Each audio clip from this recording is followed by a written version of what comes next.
Chairman Pakistan Peoples Party Bilawal Bhutto Zardari Dubai से कराची वापस पहुंच गए हैं। चेयरमैन पाकिस्तान पीपल्स पार्टी कल कोयटा रवाना होंगे। मजीद जानते हैं डॉन न्यूज़ के नुमाइंदे खबर हुसैन से। खबर बताइएगा क्या मसरूफियात होंगी। खबर से मजीद तफसील लेंगे रब्ता करके। चेयरमैन पीपल्स पार्टी बिलावल भुट्टो जरदारी दुबई से कराची वापस पहुंच गए हैं। चेयरमैन पीपल्स पार्टी कल कोयटा रवाना होंगे। चेयरमैन पीपल्स पार्टी बिलावल भुट्टो जरदारी दुबई से कराची पहुंचे हैं, जबकि चेयरमैन पीपल्स पार्टी कल कोयटा रवाना होंगे।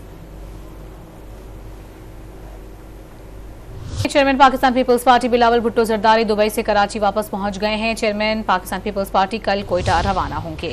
मजीद जानते हैं डॉन न्यूज़ के नुमाइंदे खबर हुसैन से। खबर बताइएगा क्या मसरूफियात होंगी। खबर से मजीद तफसील लेंगे रब्ता करके। चेयरमैन पीपल्स पार्टी बिलावल भुट्टो जरदारी दुबई से कराची वापस पहुंच गए हैं। चेयरमैन पीपल्स पार्टी कल कोयटा रवाना होंगे। चेयरमैन पीपल्स पार्टी बिलावल भुट्टो जरदारी दुबई से कराची पहुंचे हैं, जबकि चेयरमैन पीपल्स पार्टी कल कोयटा रवाना होंगे।